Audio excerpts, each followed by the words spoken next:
We check out Stranger Things Premium. EAG Show Report. Free toppers for Rick and Morty buyers. Hi, my name is Jonathan Joosten. I'm the editor of Pinball Magazine, and I'm here with Martin Ayub, the editor of Pinball News, and we're here to look back on the very first month of the year 2020, which is, of course, January. Right, and what an exciting month it has been. Well, actually, it hasn't. Yes, mostly no. No, it was a rather quiet month in pinball, although we did have a, just before the month began, Stranger Things was revealed and started shipping immediately, so that's interesting. There were 2 trade shows where Stern was present, and as well with Stranger Things. But I think the biggest news came from Spooky Pinball. Well, it was our third headline. So let's jump to that one then straight away, and then we'll come back to what's been happening with some of the Stranger Things. Well, just to tease a little bit, there was also the EAG show where Stern Pinball had a big presence, or the only pinball presence. The only pinball presence, yeah. And I recorded a little interview with Stern investment manager or investor Dave Peterson, who is also in charge of some of the daily operations, or at least daily management at Stern. So we have like a 10 to 12 minute interview with him where he's looking back on the year 2019, and he's talking about plans for 2020. And I think we also have George Gomez quickly stopping by. So, let's not also forget that we are really planning to have our call-in guest this time as well. We've gone to big efforts to make sure that we're actually going to have Gary on the show this time. I actually instant messaged him last night to make sure that he would be available for this recording, and he got back to me and said, yeah, absolutely, he's going to call in during the show. So we've got that to look forward to as well. Yeah, I hope he has some interesting news then. Yeah, I'm sure he will. He always does. So, so it's going to be an interesting... So it was a slow month, but it still will be an interesting episode. Absolutely, yeah. There's a lot going on. Okay, so let's start things off with Rick and Morty then, where Spooky basically surprised everybody in the community, I would say, by announcing that all Rick and Morty buyers, all 750, will get a free motorized topper with their game. Yeah, absolutely. It's interactive, motorized with flashers, not just some cutout piece of acrylic that's back or bottom lit. So this was a very welcome New Year present for all those 750 lucky buyers of the game. So congratulations to them, and huge kudos to Spooky for putting that one out of the bag unexpectedly. Right, especially in this day and time and age, if you want to call it, where, we discussed it last month, a Star Wars topper was like $750. So that's quite a bold statement to just give a topper away. Yeah, absolutely. And then obviously they'd sold all the games already, so they didn't need to do that in order to drum up sales. So that's a totally generous gift from them. We haven't seen the topper yet. Well, I'm not sure that whatever it is if it's... No, but they could easily charge $200 for it and everybody would still have taken it. Yeah, absolutely. Or there may still be an option on modding it or upgrading it in some way, but even so, to get that for nothing is a very welcome New Year present. Right. So that's... And talking of receiving things, in order to buy a Rick and Morty pinball, you had to have signed up to the Spooky Pinball fan club.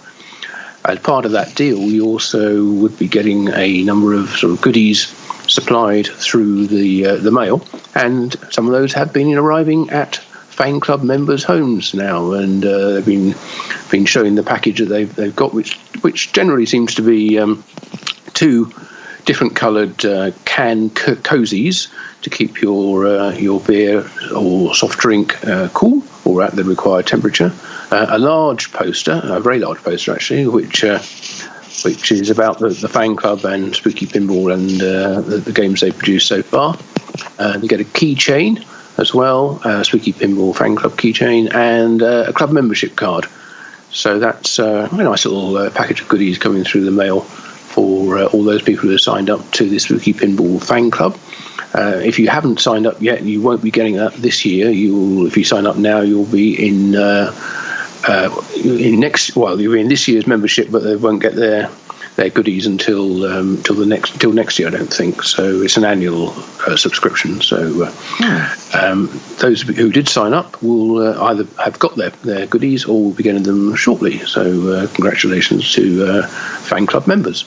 Right. Okay. So I thought it was quite a bold move by Spooky Pinball, and I haven't seen any responses from other manufacturers to that, but I can imagine that either they would be shaking their heads in disbelief or not approve of such a gesture. But that's just pure speculation on my end. So, which gesture were you talking about? Right. So, we're talking about the toppers, are we? Sorry? Are we talking about the toppers or the fan club? No, the toppers. So, oh, right, yeah. Well, that's obviously a big revenue stream for many other, or certainly a big selling point for other pinball manufacturers to obviously make a big thing out of toppers for their games, and Josie Jack Pinball as well do different toppers for different models of theirs as well, and that's a big selling point for getting the collector edition, is to get the best, the top of the range topper. So the fact that Spooky are then sort of unexpectedly giving it away for free is wonderful news for the buyers. But you also wonder whether it's going to leave a level of expectation on all future Spooky titles that there will be a free topper added. Yeah, I haven't thought about it like that, but that's a good point. So, oh well. At least Spooky has at least 18 months before they have to start worrying about that, or about since they'll be busy building Rick and Morty, and surprisingly the game has not yet been streamed on any of the pinball streaming channels out there, but that should not take too long, if I may believe what I hear from various people. So we're looking forward to seeing what the topper looks like, and how it interacts with the game, and of course how the game plays. Yeah, the game's on the line. It's being built on the Spooky Pinball Facebook page. There's pictures of it on the production line. Yeah, but the game hasn't been shipped yet. I think they're still waiting for a few code updates, and some of the assets still need to be approved. So, so they are building but not shipping yet. Okay. Well, that's it's unusual for us to start with Spooky Pinball. Actually, we may have done it last time. I can't remember with Rick and Morty, but as we have started with them, let's go back to our. Well, let's go to the our show report then. The right. EAG show, where you flew over. Yes, and I took the Docklands Light Railway to get there. It's a little easier for me to get to the Excel Centre in London's Docklands, where the annual EAG International Expo show, to give it its full name, was being held in halls, I think 1 to 9, halls north 1 to 9. It was about the same size as it was last year, I think, although as we mentioned earlier, there was not a lot of pinball presence other than on the Electrocoin stand. Right. Where Electrocoin are the UK distributors for Stern Pinball, and they had now I'm struggling. Was it five games? Yes, they had an Iron Maiden Pro, Beatles Gold, Black Knight Sword of Rage Pro, let me think. Deadpool, I think, wasn't there? No, it wasn't Deadpool. If only somebody had done a report about it. Oh my goodness. No, Jurassic Park Pro and Stranger Things Pro. Obviously, Stranger Things was a title that had just been announced. A lot of pinball enthusiasts came over to the show to play Stranger Things. Interestingly,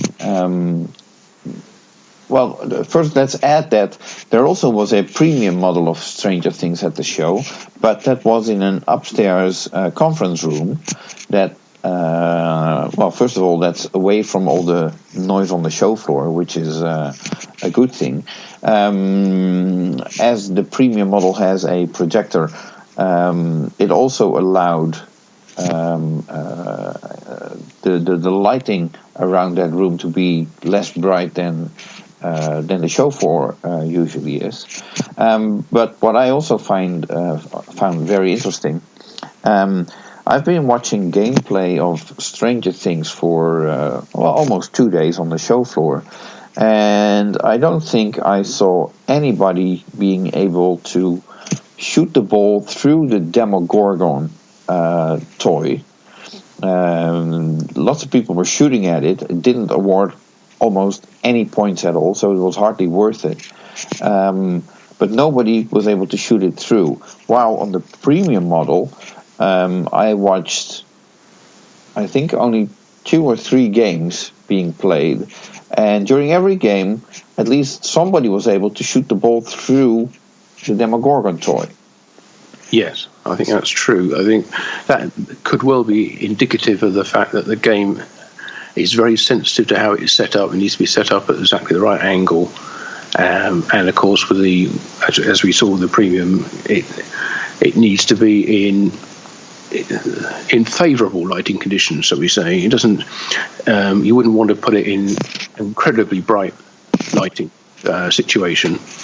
But we also saw when they turned the lights on to the normal office lights on in the conference room where the premium was set up, you could still see all the projector effects quite adequately. Yeah. Perfectly good. So it's not, it doesn't have to be in a totally darkened room. In normal lighting conditions, it's fine, but in very bright light, it will probably struggle a bit and not be projecting its best appearance, shall we say? It's a nice effect, but it is in very carefully to make sure that the game plays and looks its best. Right. So and speaking of the effect, what the projector adds to the game, I sense a bit of mixed responses. But having seen the effect in person, I was actually surprised that Stern is not planning to use this technology on future games, because the concept of using the projector in order to actually animate targets on the playfield and the entrances of ramps and what have you, drop targets and the walls of the ramps and so on. Yeah, I think that it has a very big potential. I mean, it's almost like a Pinball 2000, but without having the mirrored glass, so you actually can see the back of the back part of the playfield. I think it has a big potential. I think that spinner image on the left, which is constantly being animated, even if the spinner isn't spinning, that was a very nice touch. And obviously, they can do that with every element of the playfield that's sticking out. So I see lots of potential. At the same time, I also say that for what we saw on Stranger Things, which still has incomplete code, I'd say the feature is currently underused. Yes, it's of all the games, I think that's probably it's probably the game that I would say Stern has brought out with the least complete code, or as far as the graphics and probably the rules as well. I think it was very light. Although obviously Brian Eddy's been working on the game for quite a while, it didn't look as if the code had been worked on for that long. It looked like a fairly basic rule set and a fairly minimal set of animations and sound effects and lighting effects on the game. So there's a long way to go, and it's worth mentioning also that they just brought out a new, not just earlier this month or earlier in January, there was a code for Stranger Things update, which was version 0.81, which you might struggle to find actually on Stern's website, which is a bit bizarre. It doesn't come up in the list of new code, and that's because they put it on the website and in the README file as well as being dated as the 8th of January 2019, not 2020. So it's pushed way down the bottom of the list of code updates, but it definitely is there. If you go to the Stranger Things page, and then you'll find it directly, but if you go to the code updates page, you won't. But it does do a lot of bug fixes, not huge on new features or new modes, but there's a lot of stuff in there which you generally sort of expect to be ironed out before the game is shown, and it does all that. So, but only 0.81, so it's a long way to go until it reaches version 1.0, which will be the production complete version. Right. So while seeing the game at the show, I got the impression that the code that was running on the premium model was further along than the code on the pro game, but that could just also be my interpretation. So I don't know. Anyway, as I mentioned, we also, or at least I talked to Dave Peterson, who is the head of the investment group that invested in Stern Pinball in 2010. And basically we discussed the year 2019 and the plans for 2020. Now, obviously we recorded this at the show floor, so there is a little bit of noise. I tried to reduce it a bit, but okay. Let's listen to what Dave had to say. Okay. So we're here at EAG with Dave Peterson, who's basically the main finance guy at Stern. Gary's partner. Right. So you bought in around 2010, I think? We invested in the company at the end of 2009, beginning of 2010. Right. And if you want to read all about Dave, there's just a reprint of Pinball Magazine number 2 out, which has an interview with Dave from 2013 where he explained how and why he invested in Stern Pinball. Now we were doing a little pre-talk, but what I found very interesting is what you said, that you invested in the community. Yeah, and the thing that made us interested in the company was when we looked at it, we were impressed with how pinball enthusiasts, collectors, pinball people supported pinball during a very, very difficult time, which was the Great Recession. And because of that, that gave us some comfort that the business wasn't going to go away, that there was interest in pinball, and that if we could grow the community and create products that were the kind of products that the community would buy and be interested in supporting, that pinball can go on for a very long time. Right. Okay. So we're now in 2020, so basically you had your first decade of investing in pinball. Right, yeah, exactly. It's hard to believe it's been 10 years, but we really invested twice, because we invested in the beginning of 2010, and then we basically more than doubled down in 2013. And the other thing that happened in 2013 was I became more active perspective, from a management perspective, as part of that investment deal.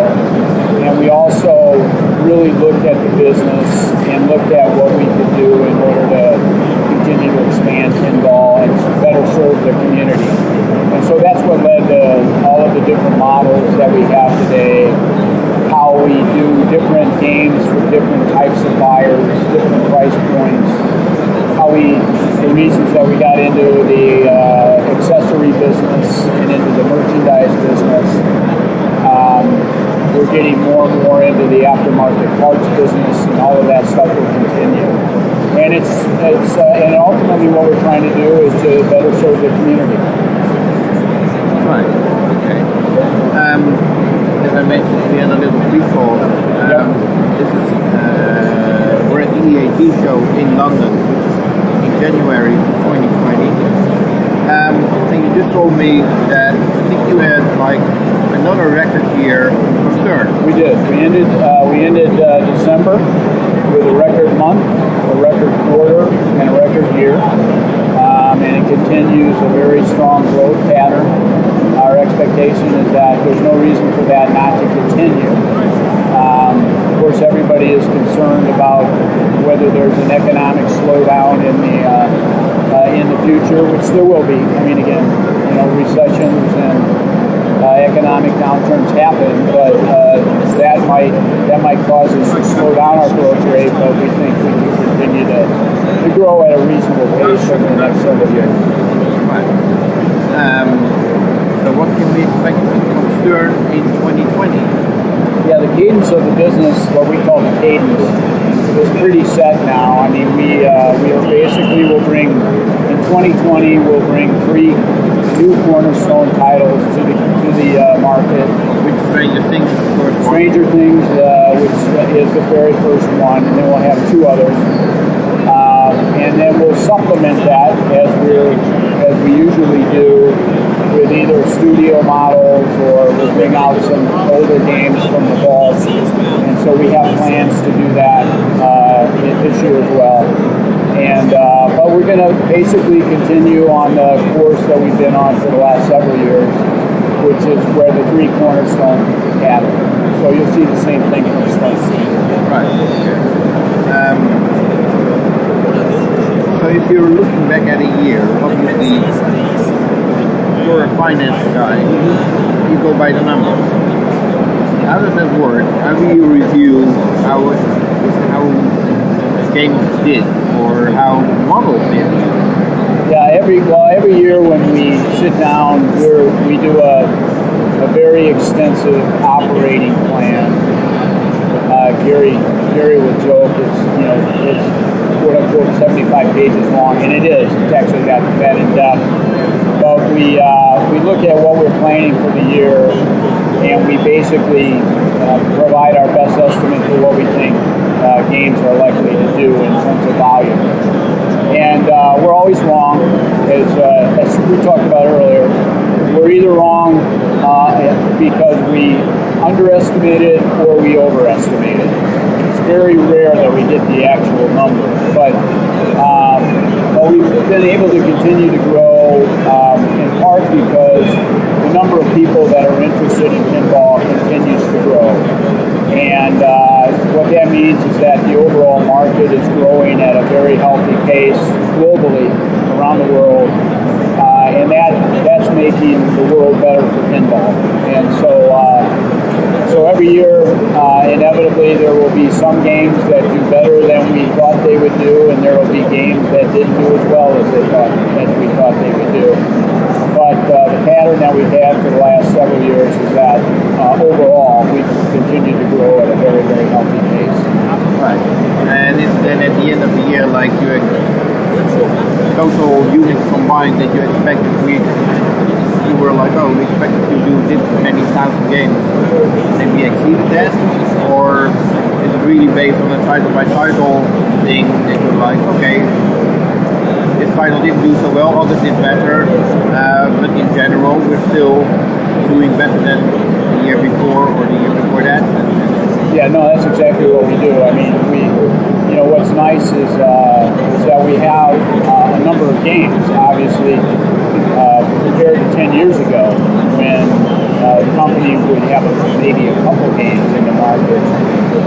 At this point, we have lots of games in the market, and but again, we also have expectations for how they'll be received and what the demand will be for the games. But overall, what we're trying to do is to make sure that we hit the overall goal for number of units, revenues, because all of that is what we use in order to decide how much we're going to spend every year. Right. So if we look back at 2019, were there any surprise titles that did better than you expected? I think one of the we had a couple of games in 19 that were interesting. Black Knight, first of all, was one. Black Knight was an unusual game for Stern in the sense that it wasn't a big licensed title. It's a game that, of course, has a great history in the world of pinball, but outside the world of pinball, not a lot of folks know Black Knight. And so we were trying to decide whether to make that a studio game, which is usually a game that's targeted at the pinball world, people who really know pinball, or to make it a cornerstone. We decided to make it a cornerstone because we thought it had enough awareness, and we knew it would get support from the pinball community. And the game did well. It held up as a cornerstone. Without the benefit of having a big, massive title like Star Wars or Stranger Things or Star Trek or any of those things associated with it. So we were very pleased by that. But that was a bit of a risk. But we were happy with how that turned out. And then other games that were, I would say that was Black Knight probably is the one game that falls into the category of surprise. Right. We've been delighted with the reaction to Stranger Things. Stranger Things is another game, another title that's a bit unusual because it's a streaming title, Netflix title. And of course, it's not the kind of title that had a bunch of support in the world from a Disney kind of a release or a Lucasfilm or a Marvel kind of release where there's a lot of publicity that supports the title. But again, early indications are that game is very well known globally, which is what we had expected. And the reaction to the game is great. We're very pleased with that. Last year you did one premium edition and signature edition game. It was Elvira. Yes. Any plans for such a game for 2020? Well, Elvira fits into that category that we call studio games. And studio games complement our cornerstone offering. And the idea there is that it's a kind of game where we know there's interest, or there should be interest, if we do a good job of developing the game and obviously executing against the plan, and we make a good game. And so we'll be doing more studios in the future, the same way we've done them in the past. Whether we'll introduce a studio game in 19 depends. I'm sorry, in 20. We introduced one in 19. Sorry about that.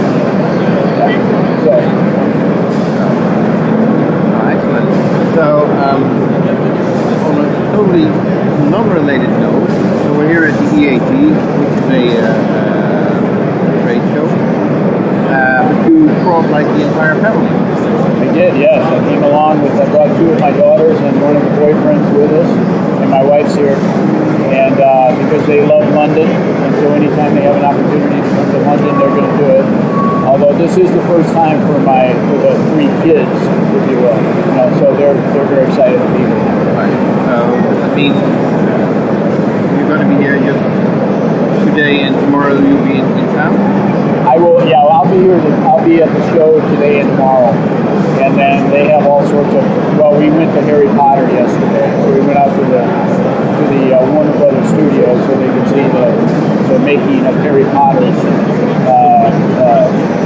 event or that show, if you will. That was really entertaining. And then we have a bunch of things planned for the remainder of the week. We go back on Sunday. You do very pleasant thing. Thank you. And that's it for the interview that I did with Dave Peterson of Stern Pinball. And, well, I don't want to get all excited or, but the fact that Dave Peterson is taking his family to Warner Brothers and Harry Potter studios, could that be an indication of maybe something?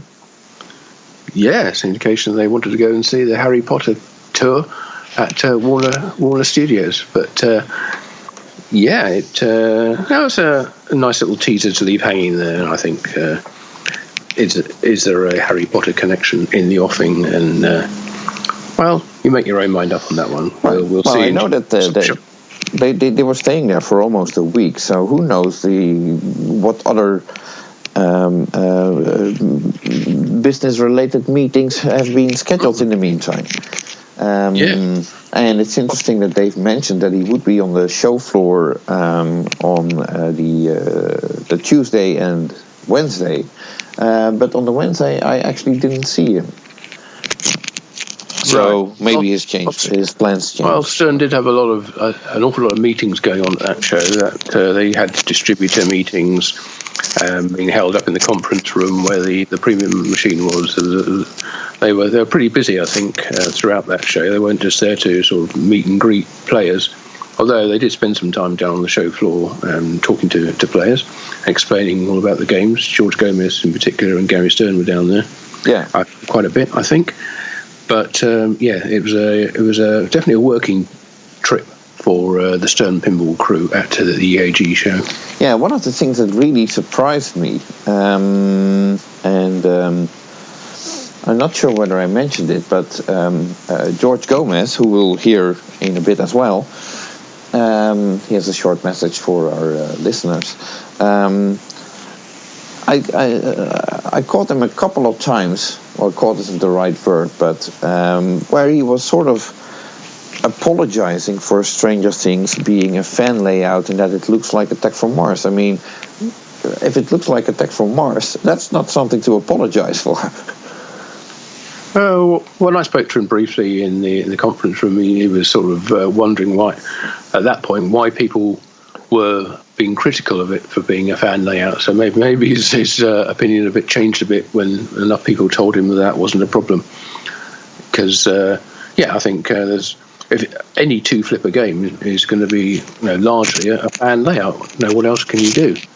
Right. And what else would you want to do? There's no point putting shots in places that you can't reach with two flippers. Well, unless you put in other mechanisms that can direct the ball in those areas, but still, the funny thing is, I found playing Stranger Things, certain shots really reminded me of other games, like the left orbit shot that goes up the ramp. That really feels almost similar as the getaway when the ramp is down and you can lock a ball. Same movement. There is a shot on the left side of the Demogorgon under the ramp, where the ball is held with a post, which clearly reminded me of Revenge from Mars. There's other elements of games in there. I think the layout of the game is actually good, I would say. But I've also seen that the response online on various forums, the game is not received very well, I would say. But I think that mostly has to do with probably the music of the theme.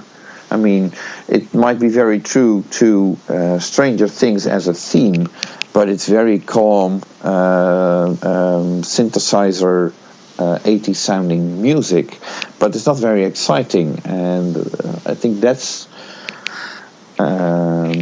what's causing people to not be as enthusiastic about the game yet. But well, if maybe they can change the music, and I think that would benefit the game greatly.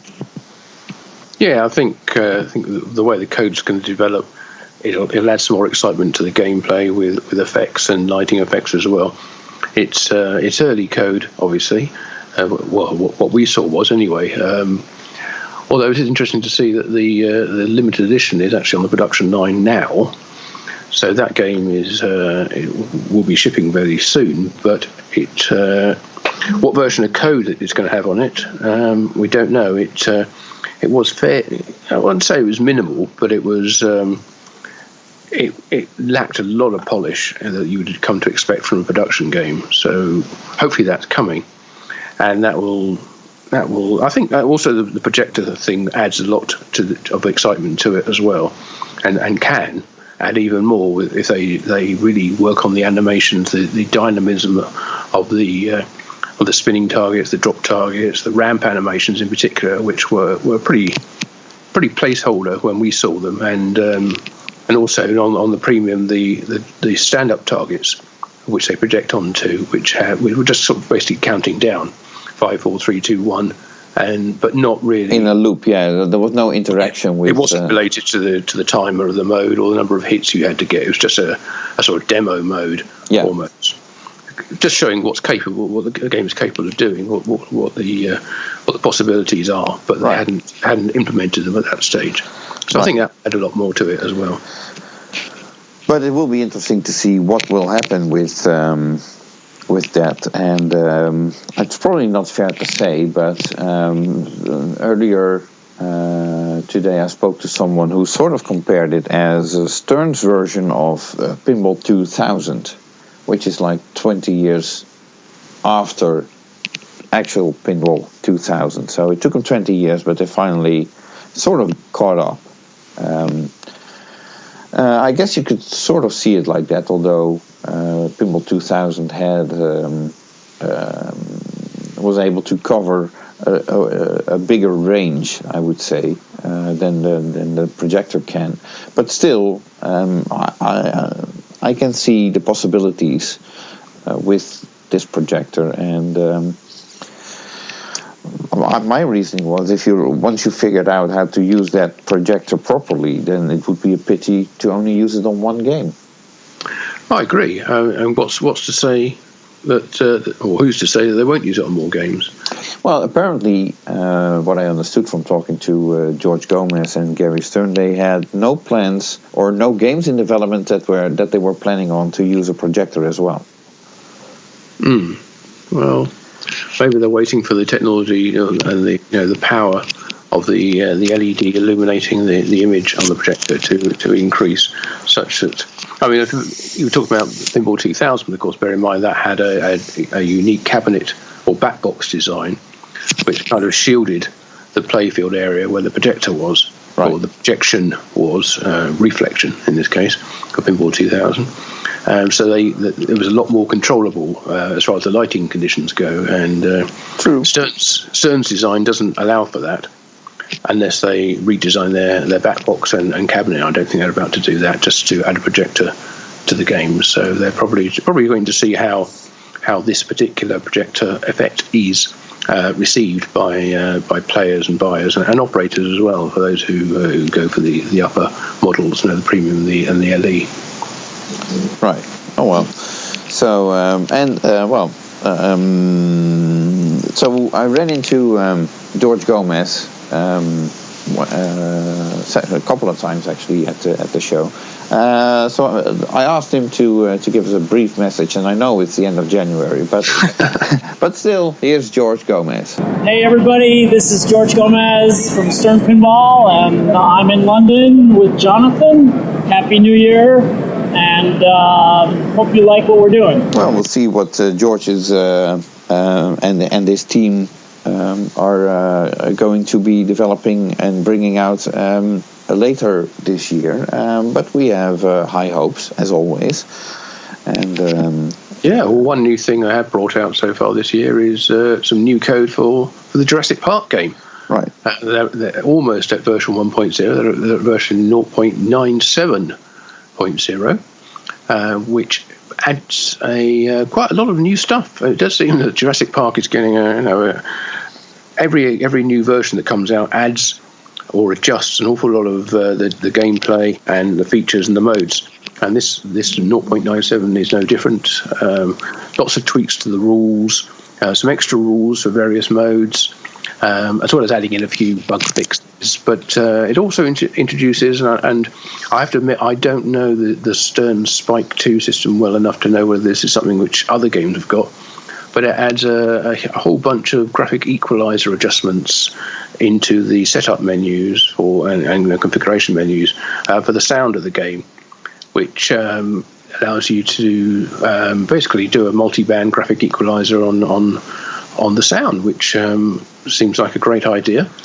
And also, I think allows you to, whether or not you want to apply any of that stuff to the line out, which people can use to plug into their own hi-fi or amplified system, or of course for streaming as well. So you might want to tweak the sounds of the game to suit your particular environment, but also if you're streaming it, then the output from the game can be nice and clean and not adjusted at all for the stream. So that's a new code version 0.97 for Jurassic Park.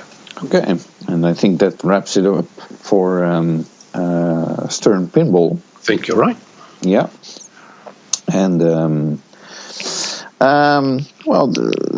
there's lots of little bits of news that I suggest that were expectations. Well, not only that, but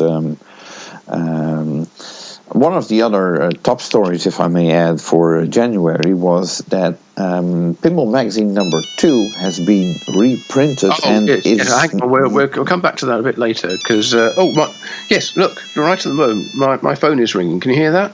Yeah, I can hear that. Yeah, so who's interrupting you now? Who I messaged earlier, and he's calling in right at this particular moment. Okay, so it's been 2 years in the making, almost literally, and finally we're going to have Gary Flower on the show. So okay, let's listen to Gary. It just says Gary on the display. Obviously, it's my phone, not yours, so don't get the music. It just says Gary. So let's put Gary live. Hello, Gary. Hello, guys. Hi, Martin. Hi, Jonathan. Oh my goodness, Gary's turn. I was expecting a different Gary. Well, that's very interesting. How generous of you to call. I just called. It's wish you a happy 2020. It's good seeing you at the show in London a little earlier, and I hope you loved Stranger Things. Well, who could not? Well, thank you for calling in so much. Yeah, if we would have known you would have called, we would have prepared some questions. But oh my goodness! Well, what a break! I got to go to a meeting now, anyways. Bye, guys. Oh, okay. So he's off into a meeting. Must have messaged the wrong Gary. Oh dear. I just went to my phone book and found Gary and checked to see if he was free, and he was. But it was indeed nice to see him at the EAG show, and it was very nice of him to actually respond to your requests. Oh well, thanks, Gary. Sorry, it didn't give you the build-up that you are owed, but there you go. You never quite know how these podcasts are going to turn out. So next time, or maybe Mr. Flower will call in as well. Right. Well, let's not rule anything out. No, exactly. So in other news, Pinball Magazine number 2 has been reprinted and is available in the Pinball Magazine webshop. Wow.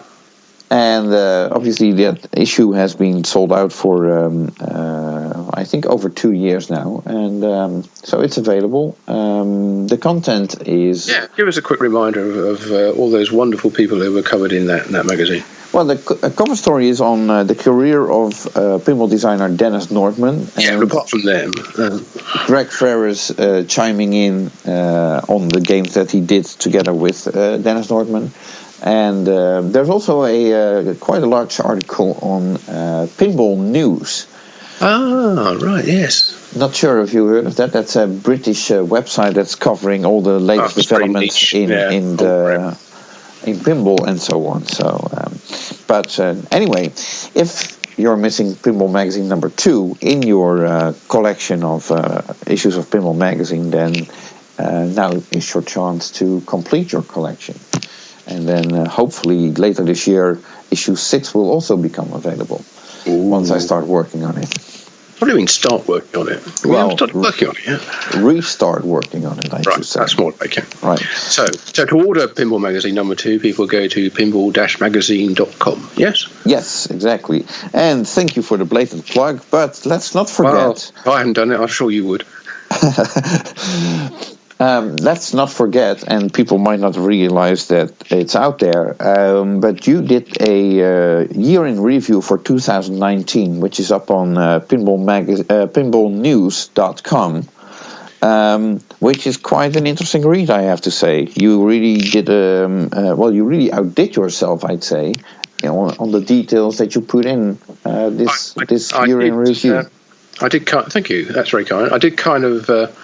go a bit overboard this time because it's one of those things. Once you start going into it in depth and you start looking at all the stuff that's happened with Stern, then you really need to start doing all that for every other company. And as you will see, if you read the article on pinballnews.com website, that we're actually looking at the fortunes of 15 different either current, potential, or in one case past pinball manufacturers to see how their fortunes fared in 2019 and everything they got up to as far as we can report. So there's it became quite lengthy, and I would just add also as a blatant plug, not for Pinball Magazine number 2, which you can get on the web shop, but on the Pinball News website in that end of year review article 2019 gives you the chance to vote for your favourite game of the year. So we're voting is well underway and runs through until the 1st of March. So if you would care to vote for that, just go to pinballnews.com, click on the 2019 year in pinball article, and right at the bottom is a voting form where you can just pick your favourite game of the year, and we will present the winning games team or designer or company with the award probably at the Texas show or at the Midwest Gaming Classic if they're not in Texas. Right, which brings me to, yes, we will be at both shows just mentioned, Texas Pinball Festival and the Midwest Gaming Classic. And in case you're attending these shows, please note that we're on both shows doing our popular quiz where you can win fabulous prizes. Yeah, your phone obviously agrees with you. I can hear that in the background. So, come along to our So You Think You Know Pinball quizzes in Frisco and in Milwaukee. Right. We have a huge selection of wonderful prizes to give away. It's absolutely free to enter.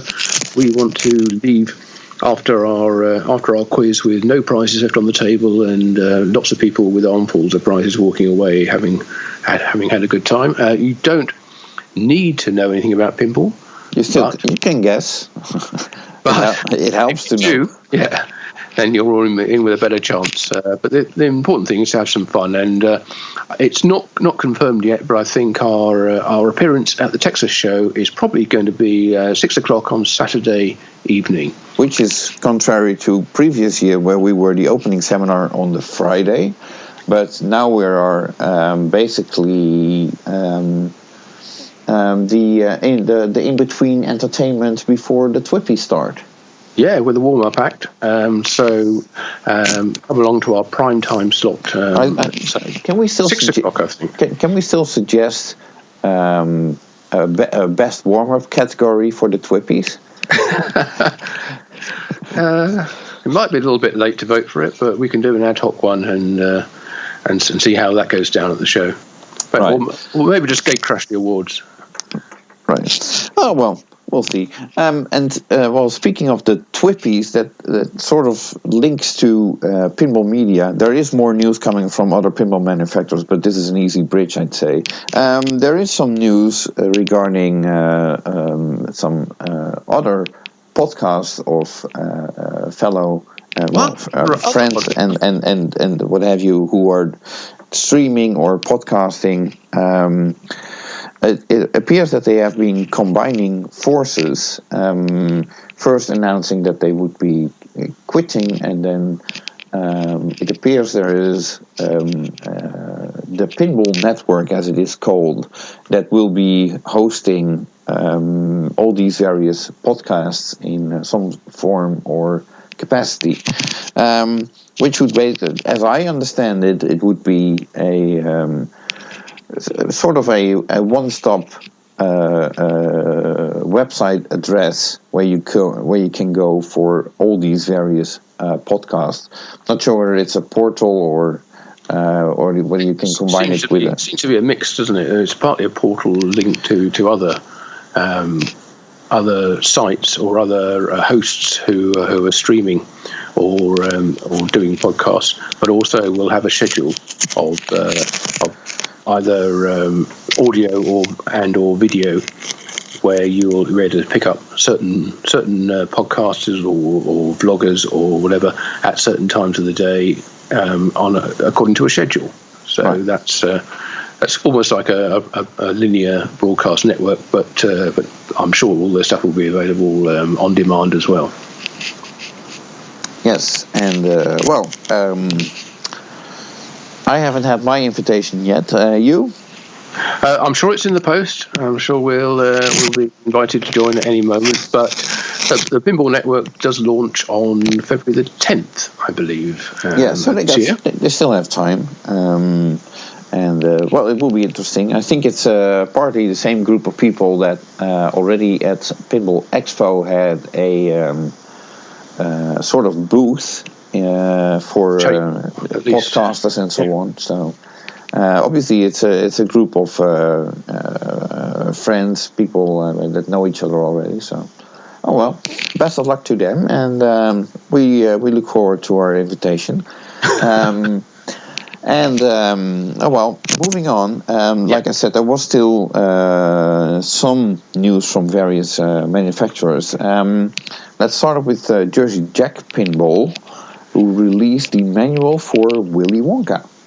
Yep, version 1.0, which you might, if it was code, you might think it would be the finished product, but it's not. It's still being worked on, and there's various sections which are incomplete at the moment. But you can download it all as it is in version 1.0 from the Jersey Jack Pinball site right now. Printed manuals are also available, even though I think section D still needs some work doing, and maybe that will come as an addendum.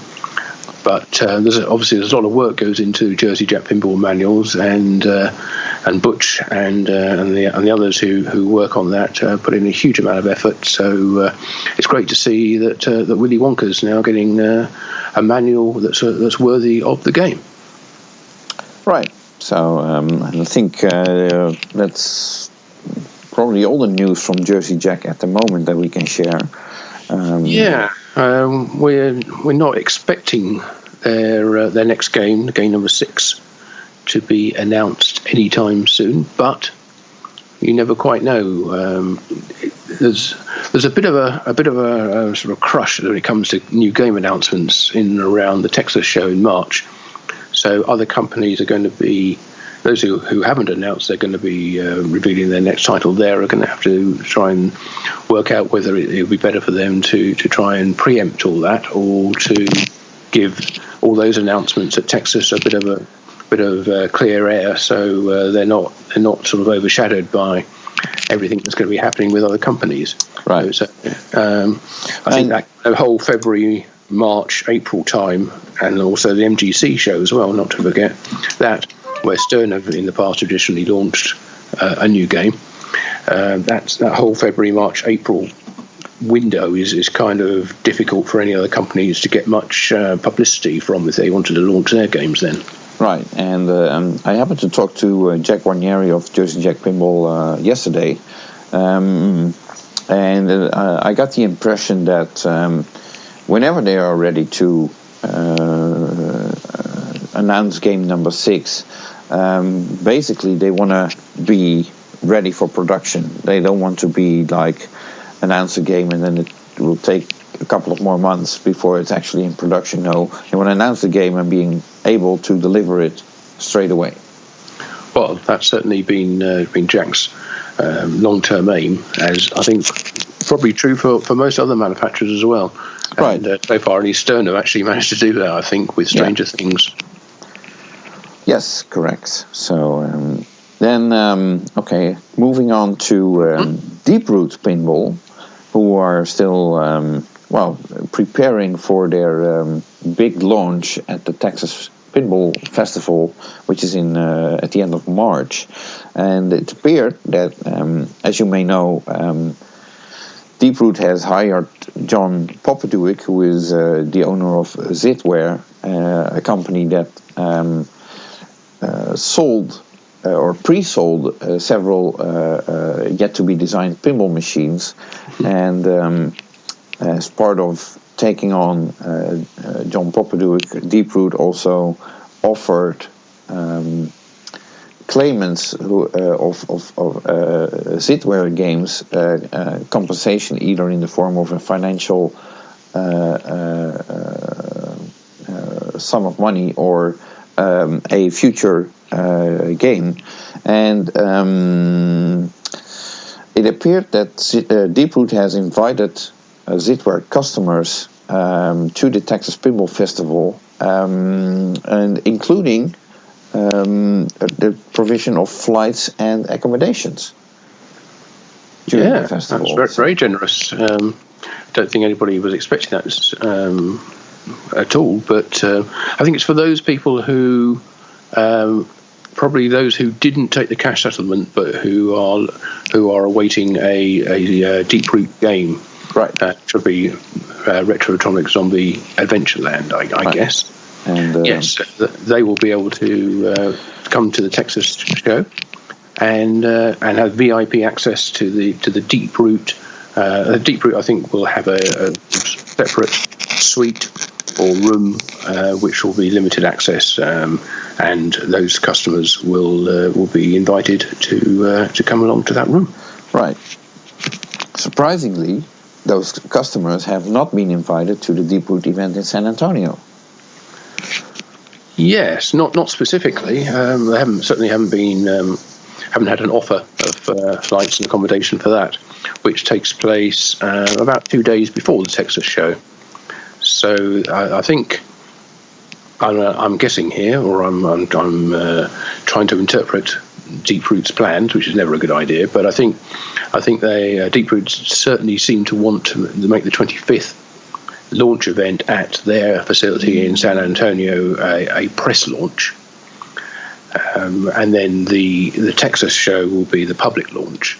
So that'll be much more for people who want to buy the games, whereas the San Antonio event is to answer questions from the press and those who have a huge number of questions to ask Robert and the rest of the team about what they've been doing, how they've been doing it, and whereas the Texas show is all about launching the games rather than the company. Right. At least that's my interpretation of it, anyway. Right. Oh well. So we'll see. So we're at least expecting Retro Atomic Zombie Adventureland to be presented at the Texas show, and who knows what other games. We'll just have to wait and see. Raz is the only one that's been mentioned in any pre-event publicity on the Deep Root website. There is a full schedule for the launch event, and that's the launch of the company, not the launch of any particular game. So that takes place on the 25th in San Antonio. They will be streaming, they say, portions of that launch event, but on a delayed basis. I don't quite know what the delayed thing is. Maybe they don't want to be taking questions or inviting comments from online viewers. So it'll be limited to the people who are actually there to ask the questions, rather than getting tweets and comments from Pinside and other places, which they would then be expected to respond to. Right. So if you're not able to attend the event on the 25th in San Antonio, you will be able to see portions of it streamed, delayed. And of course, you and I will be there, and we'll both be providing full reports on what goes down there. Yeah, absolutely. So, and to finish off, other manufacturers, and no pun intended, by the way. Homepin, our Australian, China-based pinball manufacturer, have shared some new images of the cabinet of their upcoming game, China Zombies, but they didn't share any playfield images yet. I was lucky enough to actually see some video of the game, which I am not allowed to share, so I won't. But I have to say that the playfield has quite a few mechanisms, and I think it's an interesting layout from what I can see with the mechanisms interacting with gameplay. It's still a rather simple game, but it's not. It's completely different than the Thunderbirds game that we've seen earlier. I think a lot of people will be pleased about that. Right, and but obviously with the Chinese New Year about this time of year, that means that basically the factory is closed for a month, if not for longer. So I don't expect any news from Homepin anytime soon. I think they will start building the games once everybody's back from their Chinese New Year's holidays. So. Yes, which may be extended a bit. I don't know, depending on the situation with the particular coronavirus that's going on down there. But hopefully that's not impacting on anything that's happening with PIN or any of their suppliers. Right, and then speaking of that part of the world and tragedies, if you want to call the coronavirus a tragedy, if we move to Australia, we have Haggis Pinball working on Celts. Interestingly, there were actually some flyers for Celts distributed at the EAG Expo in London. I think you got one, I got one, and so that was interesting. But you noticed that while Damien was vlogging daily about the progress on Celts, he stopped doing that January 17th. Yeah, I think that was a bit weird because I've been following those updates, and he did say he was going to be doing them every single day, and now it's almost 2 weeks at the time of this recording since the last one, and makes me wonder what's happened. And there haven't been any updates on the Facebook page. I don't think there's been anything on Instagram either. No explanation of why things have stopped. So hope everything's all right with Damien and development of the game, and they haven't been impacted by the fires that have been going on in Australia or any other misfortune. So hopefully everything will be back to normal, and we'll be getting updates from Haggis Pinball about the development of Celts fairly soon.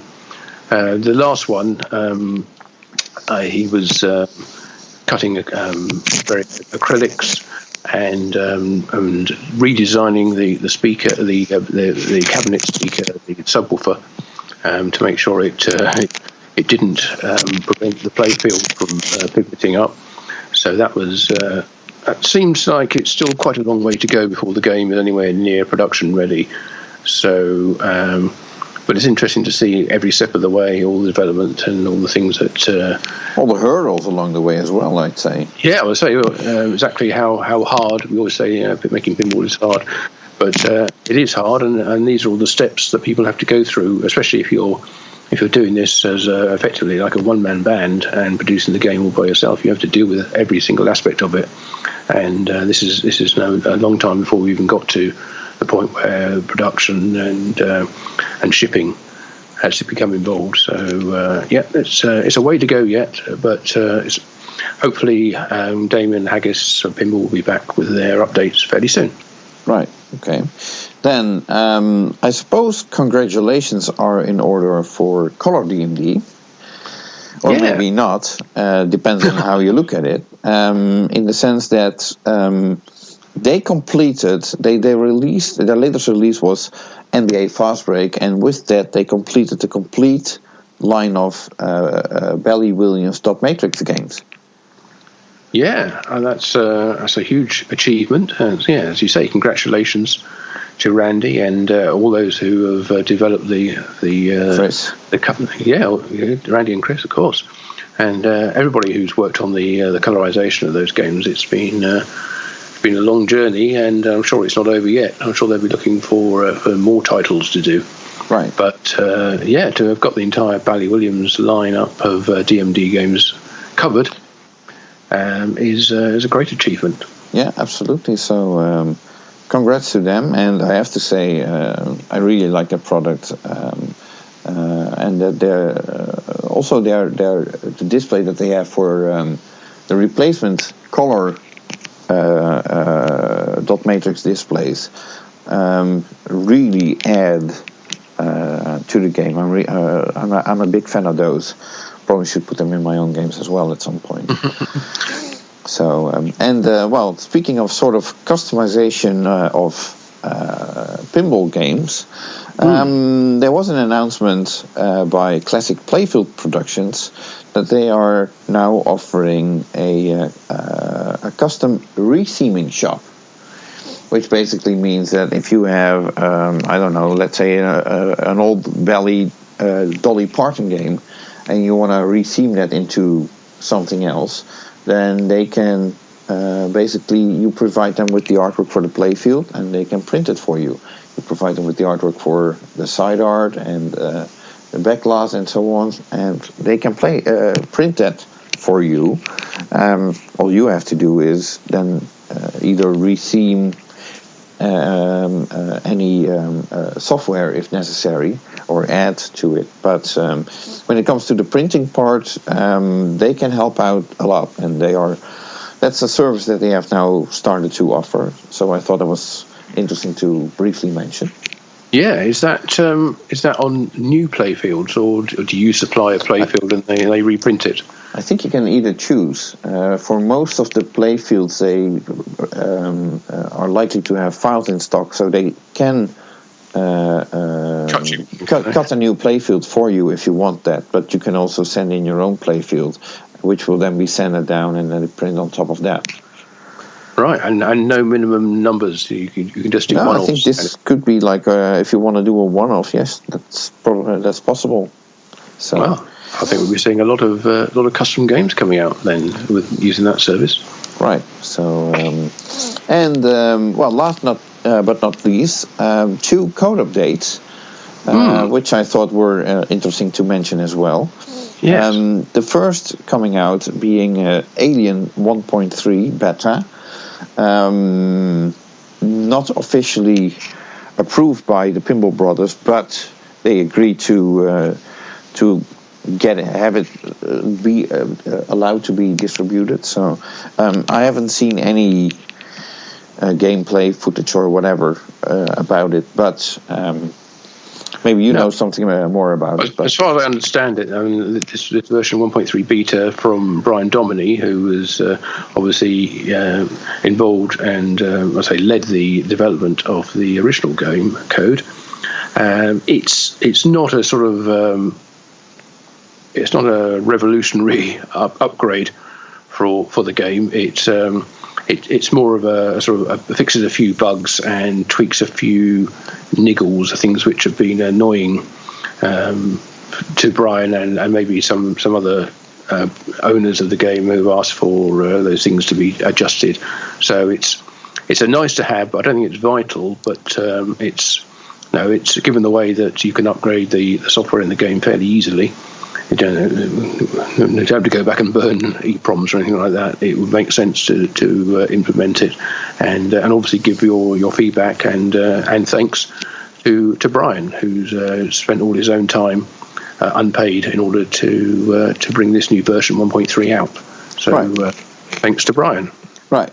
So, and the other code update, if you want to call it that, although this goes a little further, is something that I read about yesterday, and that happens to be a completely rewritten update for No Good Gophers that includes an LCD instead of a dot matrix, a speaker panel. You have to get a P-Rock set yourself, and then basically you're still using the No Good Gophers playfield, but code-wise it's a completely different game. Yes, I was reading about it as well earlier this week, and it's from James Cardona, and it's called No Good Gophers 2.0, as is the standard naming convention for alternative versions of, or the first alternative version of an existing game, like By the Pinbot 2.0 and others as well. So No Good Gophers 2.0, it changes the rules and the storyline somewhat. Obviously, it's still based around golfing, but it introduces different characters. There's still one gopher, but there's also a bear who wanders onto the golf course as part of the storyline for this game. If I remember correctly, he gets hit by a golf ball and thinks he is a gopher. So the two of them then kind of team up in order to drive the golfers off the golf course. And there's a lot of 3D animation on the LCD display, which all looks very good. I personally, I'm working in the graphics business. I was really kind of irked by the text and the sort of user interface of it. I think it needs a lot of work in order to make it more legible and more coherent, but that's not to take away at all from the huge amount of work that's gone into developing the game, the modes. There's two different approaches to the game. You can work through all the modes, or you can work through all the holes, all 18 holes, in order to get to the wizard mode at the end. And I think some of the 3D stuff they've done looks really nice. But it's not going to be. It's not a free upgrade. You know, this is being sold. I think the cost is around just short of $1,000 for the code, and it includes a speaker panel as well, but it doesn't include the P-Rock board. You have to buy that separately from Multimorphic. Right. So this is a P-Rock customization of No Good Gophers. It doesn't include, it should say, any of the original code, so it's not a license from Planetary Pinball or Williams. This is an entirely new take on the game using the existing playfield and playfield mechanisms. So as you can imagine, the kind of amount of work that has to go into that if you have to recreate or create your own new soundtracks, sound effects, voice calls, animations, everything, lighting effects, everything for the game has to be built from scratch. So it's not surprising that there's a charging involved in upgrading to or implementing version 2.0. But it looks very nice. Work still to be done, but it's a testament to the amount of work that's gone into it. Just how far James has got with version 2.0, and I think everybody should have a look and check out, see all the work that he has been doing. Right. Okay. Well, I'm interested. Not that I have that game, but I'm certainly curious to see what they turn it into. So yeah, it's quite something, and I think it'll get better with more input from reviewers and potential buyers. Right. Okay. If I'm not mistaken, we're almost through all the topics that we are. Yeah. All the other companies, I think, like American Pinball, Chicago Gaming, Multimorphic, I think we're all expecting them to be revealing things at the Texas show. It's not guaranteed, and you and I were talking to Ed Van der Veen yesterday, and he's not entirely sure who's going to be there and showing what. Well, he knows he's going to be there, but he's not sure what they're going to be showing. Right. And all this is liable to change up to the last minute as well. Anything can come in and interrupt a launch and cause it to be delayed for one reason or another. Right. But that certainly is looking to be a big launch pad for a number of companies. Right. So, we're looking forward to that. I do have a bit of news which is completely not pinball related, but since I have the platform, why not shamelessly plug? That's right. We can always edit it out later. Well, okay, so here's the thing. February 14th, yes, that's Valentine's Day. As many of you know, I DJ and I also produce music. And I will be releasing the new single by Remix the Remix on my Unigroove label, and that will be available worldwide on all streaming platforms like Spotify and what have you. And that song will be called Diamond in the Night. And the reviews I got is people have really been telling me this is probably the best production that I ever put out yet. So I encourage everybody to check it out February 14th or after that on Spotify and other channels. And this is music that you've created, is it? Yes, it's a cover of a song from 1983, but the production is entirely in my hands. And I found an American singer who did the vocals, and things are looking like I said. We're looking at a release for February 14th. Although I also got an offer from a record company who already showed interest to licensing the track for the entire world. I'm not sure whether I want to do that, but for now, let's continue with the idea that it will launch February 14th on my own label. So. Right. Well, don't forget us small people when you're up there giving your acceptance speech at the Grammys next year. You can give us a shout out. That would be very nice. I'll make a note of that, and I'll put you at the top of the list. Oh, thank you very much. So, I guess that wraps it up for January 2020.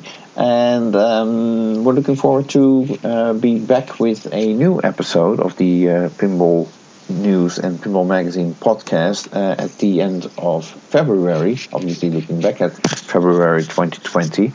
And hopefully we will get Gary on the phone then. The right Gary. Not that the other Gary was not the right Gary, but... Well, you know I'll rescue you from digging yourself into this hole. And yes, we will make our best endeavours to get Mr. Flower on the show.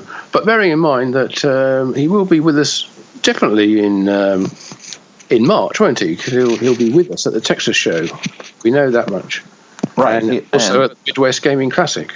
Right. So, and we're in between those two shows. We are traveling together. That is right, and that should be around the recording of a new show. So, in theory, we might have a special episode with special guest Gary Flower.